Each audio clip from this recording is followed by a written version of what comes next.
So next, we have Priya Vennapusa, who is going to go ahead and talk to us about how we train our workforce in this virtual and global world. Priya is bringing over 20 years of IT and security experience doing governance and security awareness at large corporations that have over 150,000 people around the world. And yeah, it's really exciting to have that deep experience brought to us to hear a little bit more about this topic. So Priya, thank you so much for being here. We're very excited. Thank you so much. Good afternoon, everyone, or good evening, good morning, wherever you are. Thank you for joining us.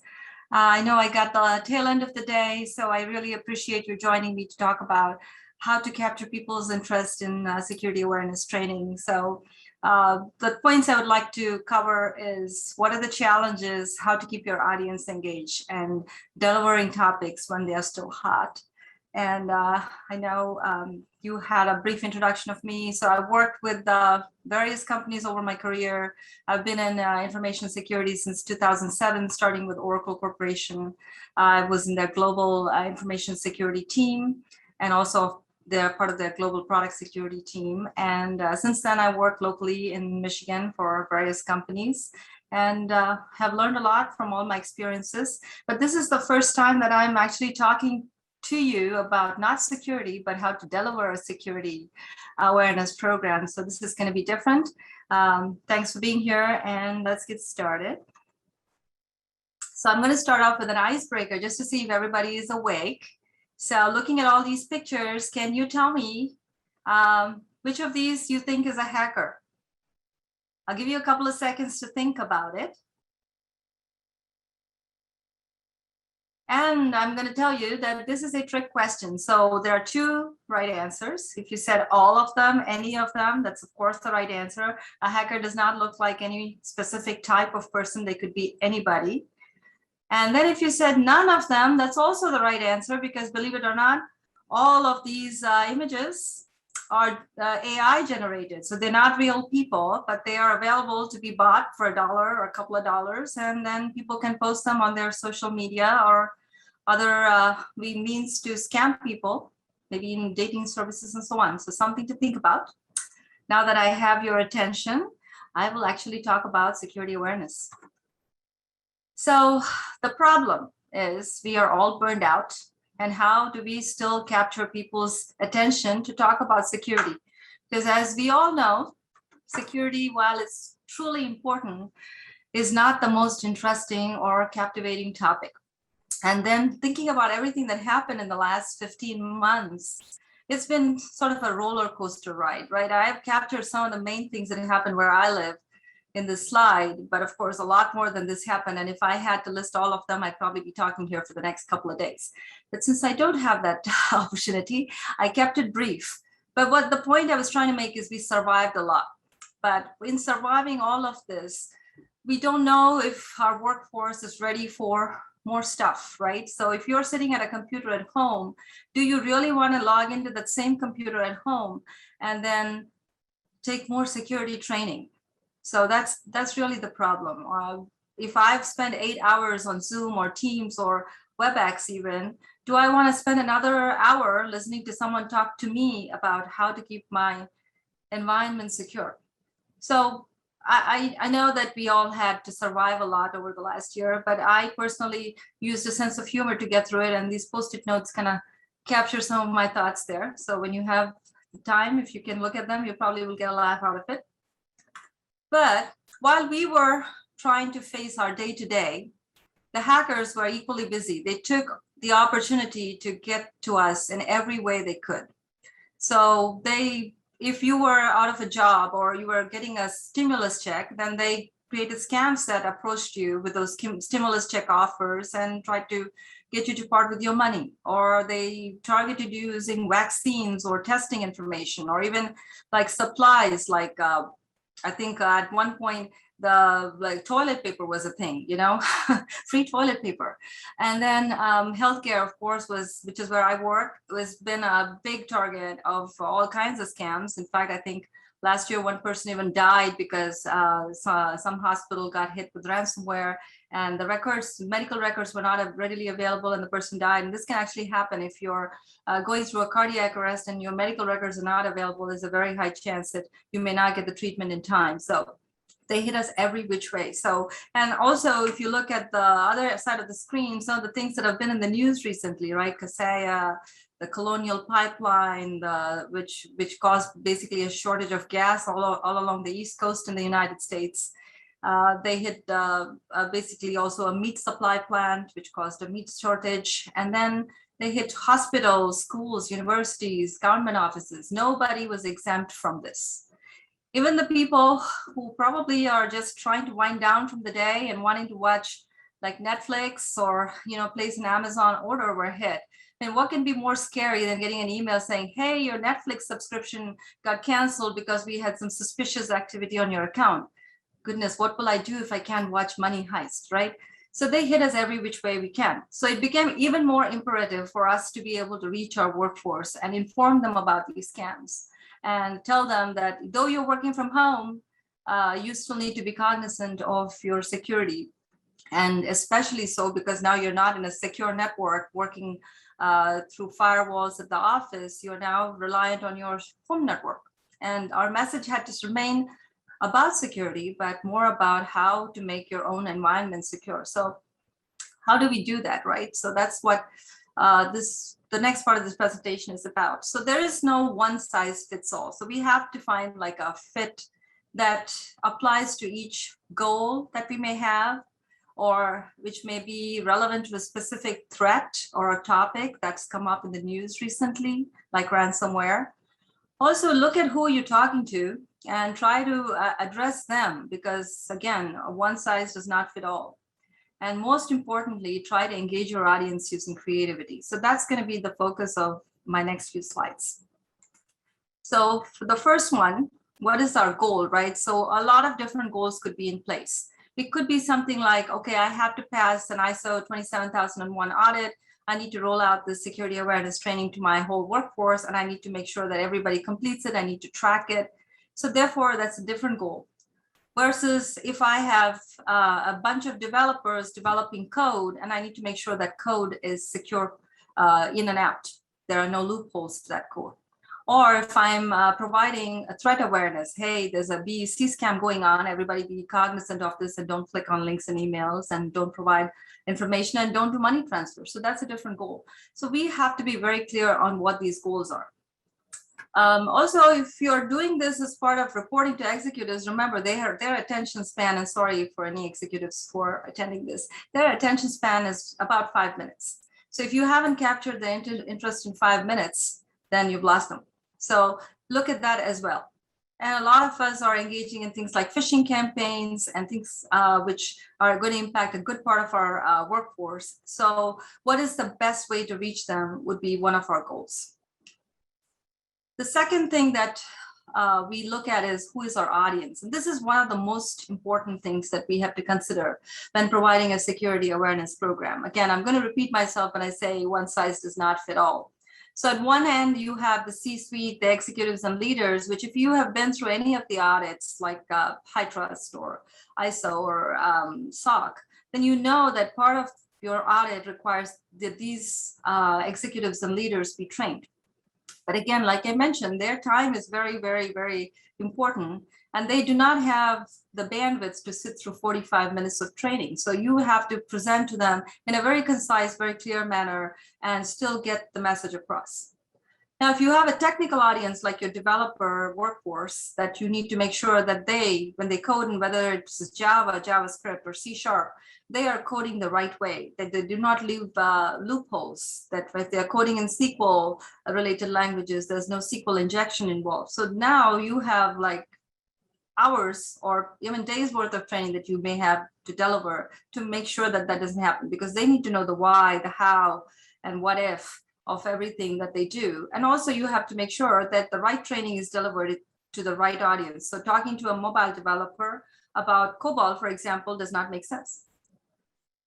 And most of us deal with this general workforce, right? So we have to do an annual security awareness program where everybody in the workforce has to go through some of our processes, policies, make sure that they understand that, hey, you can't allow piggybacking, you can't give your badge to someone else, don't click on phishing emails, don't use your device to browse the internet, things like that. So that's a general workforce presentation. So now if you think about it, there's all kinds of people in that workforce. Some of them are leaders, some of them are technical, some of them are non-technical, you have your customer service and so on. So how do you get to all of them? And here's where I take the advice of my own leader. And he always said, if you can talk to a third grade level audience, then you have pretty much captured everybody. So if you can just break it into the simplest form without using any technical definitions without using any technical terms like piggybacking, but just describe what you're trying to say and telling them to do or not do in the simplest form that an 8-year-old can understand, then you've captured your audience. So that's good advice that I try to follow whenever I develop any presentations or training. The last one, which most of us would probably have to do, are specific to departments, right? Like if you're talking to someone in IT, you may want to talk about, hey, this particular type of virus is rampant and we need to put up some more barriers or firewalls or whatever it is. And then if you're talking to someone in finance, you may be talking to them about business email compromise. It's been very rampant recently, and we need to warn our accounts payable guys not to send any payments without following due process. So depending on who you're talking to, you need to find out what is the message you want to convey and talk to that person. Because again, sending a BEC related message to someone like who's a receptionist may not make sense. Recently, I came across this because we rolled out some training about how to secure your mobile devices when working remote. And we got back about 50 emails from people saying, I don't have a corporate mobile device, so why do I have to take this training? So that's an example of why a one size definitely does not fit all. Then you can't do this alone. Let me tell you, unless you have like a really, really, really big awareness and training team, which I don't, you can't do this all. You have to rely on some vendors that you can trust to help you out. And these are some of the ones that I've used in the last couple of years in my career. And they've been very useful because I can deliver in so many different ways that my audience does not get tired. So Brainshark, for example, allows me to combine PowerPoints, videos, animation, name it, and even to generate custom quizzes to deliver content. Beyond allows me to create animated videos, add sound to it, and really make it cool. KnowBe4, of course, has phishing campaigns that they roll out. And they have all the recent templates which relate to current threats. And in addition to that, they have lots of training that can be used. They have newsletters and posters that are very useful as well. And then if you have the development workforce I mentioned earlier, and they need to take some technical how to code securely kind of training, or even compliance training, Skillsoft definitely delivers on those.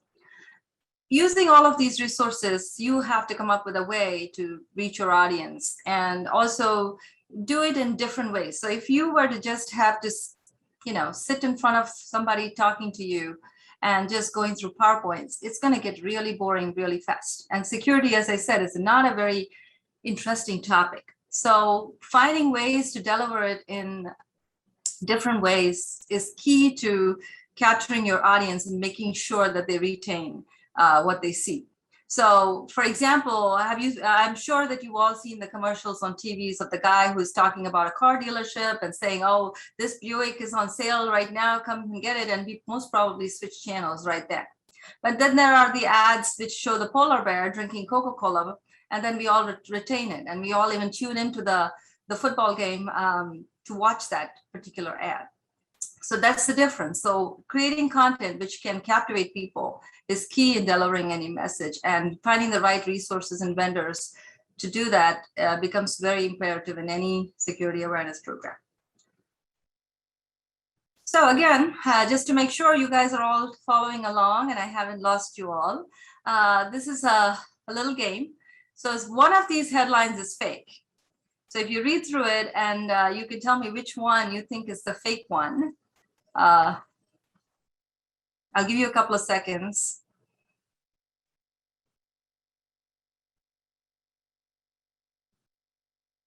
And if you guess that number 4, Bon Jovi is not going to create a soundtrack for Tiger King, because that's definitely a fake headline. Then you're absolutely right. The other three, believe it or not, are real headlines. And this is courtesy of my one of the emails I get in my daily email inbox from Morning Brew that I got this idea. So moving on. So based on that, you can see how headlines can be fake sometimes, but some of them are created just to make you aware, and some of them are created just to arouse your curiosity. And that's a technique that is going to serve us well when it comes to security awareness as well. So look around you. What is on social media? What is in the news? How can you leverage some of that to approach your audience? So when you create a webinar, for example, one of the ones I did recently was social media to scams. And it was well attended, because who's not on social media these days, right? So you want to know what is it about social media which makes you a victim of scams. So a lot of people wanted to know about it. But the message was still the same, right? Don't click on an email with links. Don't download attachments in that email. And that was hidden within that whole thing about social media and giving them tips of how to be secure on social media. And you achieved two things. You gave them something to think about. You gave them something interesting. And you also gave them a security message. So this is what I call as a Oreo cookie principle, which most of you are probably familiar with. Oreo cookie, if you know, has the cookie on both ends, and then you have the cream in the middle. So you start out with something which attracts their attention. You put your key message inside, and then you end with something which they can take away with them. And that's how to make your content interesting. So again, if you think about it, the most memorable things are the ones with the catchy slogans or catchphrases. So just do it. The minute you hear just do it, you think about Nike. So they have a great product, they have a great message, and they also have a great logo. But all of that is captured in the just do it. So we have to use the same approach to security awareness as well. So how to make your content from blah to wow, right? So some of the things that you can do is incorporate a story. So instead of just having bullets and talking through them, come up with a scenario. It can be a fictional hero you're talking about, or a fictional villain, and come up with a story which goes through what that hero or villain did and how they secured and became the hero. Or come up with a game where people are walking through some situation and clicking on choices to win the game. I always find that incorporating humor helps. Make a joke or two while you're presenting, or make your character so silly that people are going to laugh out loud. One of my colleagues, for example, created this whole video on how identity and access management is important. But the most memorable part of that video was the character dancing and skipping along at the very end. And that's what people, laughed out loud, and they enjoyed that video and they recommended it to other people. And then, of course, care and fear tactics always work. If you think about a hacker, they're always trying to scare us. Hey, if you don't pay this ransom, I'm not going to release your files. If you do not pay this $500, your grandchild is not going to get treatment during COVID. They use these care and fear tactics. Now, we don't have to be quite so mean, but it doesn't hurt to tell people that, hey, if you click on that link and download that ransomware to your device, and then your device, for example, gets encrypted and we have to re-image it, you may not be able to work for a few days.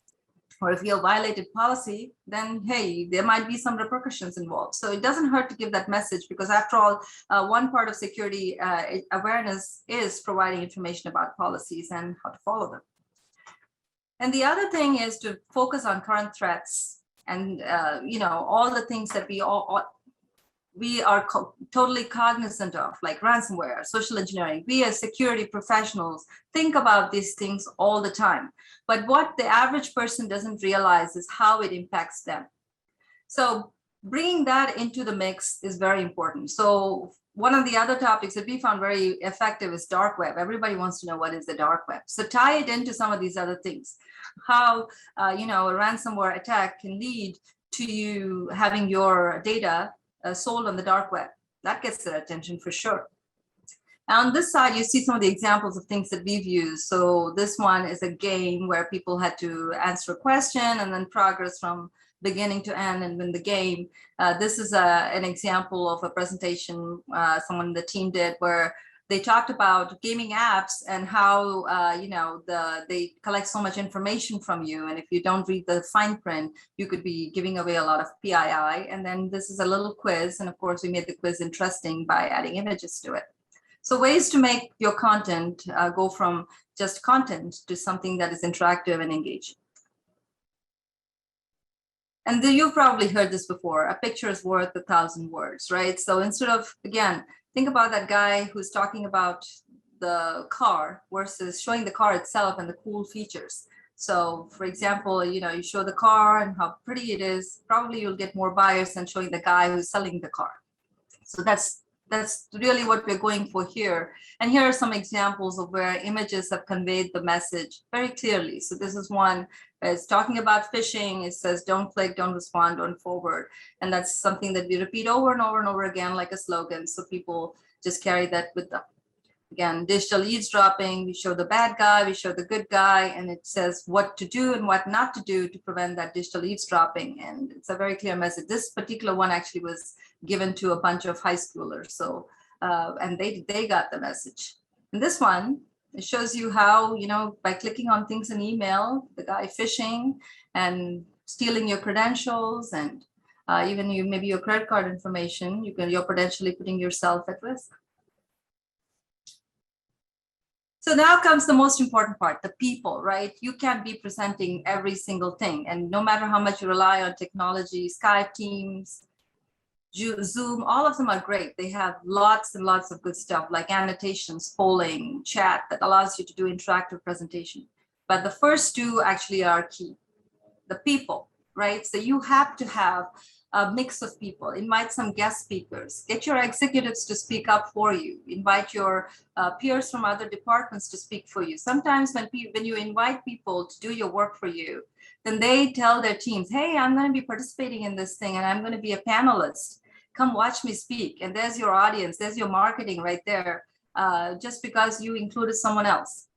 One thing that I found that I've engaged in recently is because I can't be at every meeting, and we used to be able to go in person and talk to people about security, but we can't do that anymore. So we hand it off. We provide a train the trainer session to some of our leaders in other departments, and then they enable that training when and if they choose, when they have like team meetings or huddles, they talk to their teams. We give them all kinds of goodies. We give them swag, we give them scavenger hunts, and we make it interactive, and they choose the time and place to do it, but the message is still transmitted. So engaging people is key.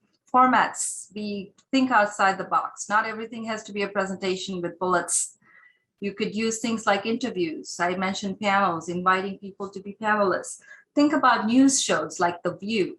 Maybe you can have like a conversation among people. Again, when you have different formats that are engaging, even like a podcast or an on-demand webinar, then people might be more willing to participate than attending yet another Zoom or yet another WebEx like they've done for the last 8 hours of their work to attend training.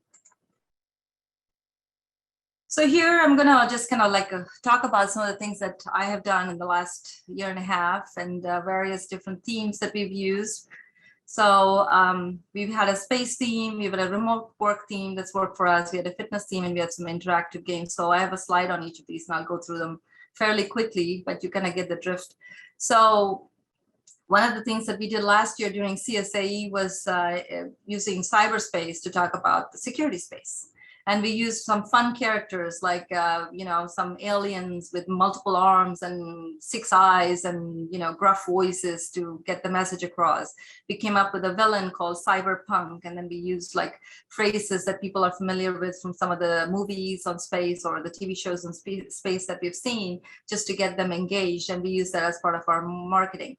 And then our actual protagonist was just called Workforce. So everybody could relate to that person. He's just a guy in a spacesuit or a girl in a spacesuit. And then he was going from planet to planet, trying to learn some security stuff to keep the evil villain Cyberpunk at bay. So it was very well received and people enjoyed it. Our latest event used fitness as a theme. Spring is always time for fitness here, and we try to get people fit. So we combined the two together, springtime and fitness. We created some games called Danger Zone, where you have to outrun the villain. We created like a ransomware self-defense video where you're taught what would happen and what you could do to avoid it. So we did a few different things. We also had like set up where people could check if their email had been part of a hack or if their password was secure. So a lot of interaction, and at the end of it, they could answer a quiz, which showed them to be security fit, and they thoroughly enjoyed it. And this was my favorite. This actually came out last year, right when the whole work from home situation happened. And we were trying to see how we could get people to engage in security training. So we set up a whole city. We called it Blue City, and we had like different areas there, a mall, a golf course, a doctor's office, even a school. And then we had different characters, maybe playing golf, maybe going to the mall and shopping, or even going to their kids' school. And we had different situations like don't access a public Wi-Fi, ask for the password, don't click on an email just because you were in the golf course and you were busy on your par and not paying attention, or watch out where you have your conversations. They may not always be private, things like that. And it, again, was very well received because everybody was working from home. So we chose the right time to do it. And again, that's also very key. Always timing it is very, very important when it comes to these presentations. So now I'm coming to the end of it. So you have to mix this all up. So mix it all up, have different formats, capture their attention any way you can. Think about like those big buses with advertisements on them, or the big buildings with signboards on them. We can't do that. But in one of my previous jobs, I recall, I put up posters behind every restroom door. Think about a captive audience. You're on your throne and you're doing your business and you're staring up at a security poster. And every single day you're going to do that. Of course, I can't do that now. The only person who would be looking at it would be me, because I would be doing it at home. But that's how you have to give you a message any way you can. So think about scrolling banners on your websites, or little pop-ups with information, or screensavers even that can give your security message. Any way you can get your message across is always useful. Even if it's just a one-liner, even if it's just a little image, or if it's just a cartoon, it's still worth it. Again, make it interesting, use some kind of interaction with the audience, like breakouts, annotations, chat, polling, things like that. And this SANS conference is a great example of how they've made it interactive and had different people come and speak from different perspectives and engage the audience. Then delivering it again, whether it's a simulated phishing campaign or a ransomware simulation or a hands-on lab for developers, do it right so that people can get engaged, people can assimilate information that's very pertinent to them. Do it in, again, different formats, on-demand presentations, live presentations, which are my favorite, but not always possible. And then also interviews are another great way of doing it. Serve it fresh, always the right topic at the right time. So don't talk about a Nigerian attack, Nigerian scam attack, which happened 2 years ago. Talk instead about the business email compromise, which happened 2 weeks ago, or the ransomware attack, which happened in your industry. Those things are more relevant to the audience. People can relate to them because they're seeing it in the news. And therefore, always keep it fresh. But also, more importantly, keep it concise. Nobody wants to listen to an hour-long presentation. If you can get your message across in 5, 10, 15 minutes even, that's about the attention span of your average audience, especially when they have a busy workday full of Zoom meetings. And make it memorable. Have a joke, have a pun, something that they can take away with them that they can remember. And then marketing. No matter how much content you deliver, someone has to market it. So your communications team is going to be one of your best friends. Engage them, try to make sure that they know well ahead that you're planning an event or a webinar or a training, and that you expect them to help you roll it out. Because if you don't get that word out, then people don't know about it. Giving out swag is a great way of getting the word out. Even especially at this time, the things that block your camera, the little or screen protectors, or extra mice for your computer, or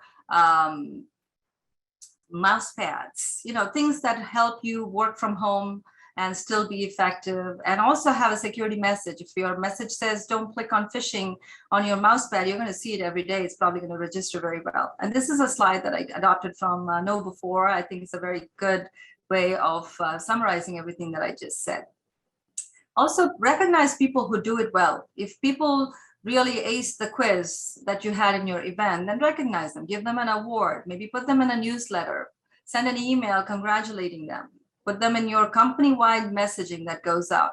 People like to see their name in print. So the more recognition you give, the more you will engage other people to participate. And that's another way of marketing your events as well. So that brings me to the questions. Do we have any? Oh my goodness, Priya, we have so many. I can tell from the chatter and the questions coming in, people really love what you had to say. I just want to keep picking your brain. So I'm not going to steal any time from them. We're just going to go ahead and dive right in. One of the questions asked by Ola Morton was, if you aren't gifted in the graphics department, what are any tools for your page that might be used to develop these kind of materials? Okay, so that's a very good question, because I myself am not very, what shall I say? I'm not an artist, right? But I know what my vision is. So what I have found very interesting is if you go and compliment somebody on their graphic design skills, which I have done with our, we have teams within our workforce that do this for a living. They create marketing campaigns or they create advertisements. And if you go and pick their brains, usually they will spend some time showing you how to do things. And if you can get them involved, they also will act as your reviewer. So two birds with one stone. So when you don't have the skills, try to become the best friends of someone who does. Or find a tool like Captivate, which is a great tool that I've used in the past. Beyond, like I mentioned, has a lot of cool characters that come with it that you can just employ and create your video without a whole lot of skill set. Just to give you an idea, our fresh intern was able to create several videos within a couple of months of joining. So the skill level is there. You just have to, kind of put yourself in the creative frame of mind, so to speak, and you should be fine. I dig that. And Priya, I do have some of those skills because my background is in marketing, but like we all know that security awareness is really, really time consuming. And so often creating those things, it's great if you can find people to leverage or tools that you can leverage. I added Captivate in the Slack channel. I also added some of my personal favorite if you ever need any imagery or even if you're looking to go ahead and get characters and the like for illustrations. A couple of places that have free resources are FreePic, Pexels, and Pixabay. And Priya mentioned Captivate, and I'm also a huge fan of Canva. And those things have free tools that you can actually use also for your businesses. It is great. One of the next questions that we have is, are these activities and games that you created available for others? Stephanie McCormick was wondering. So unfortunately, we are not allowed to share our programming outside of our corporation. I wish we could, but apparently it's a legal issue that if we come across as providing advice to our customers, then if something goes wrong, then we would be liable. So unfortunately I can't, but I'm always available on LinkedIn. If you want to pick my brain, I'm there for you.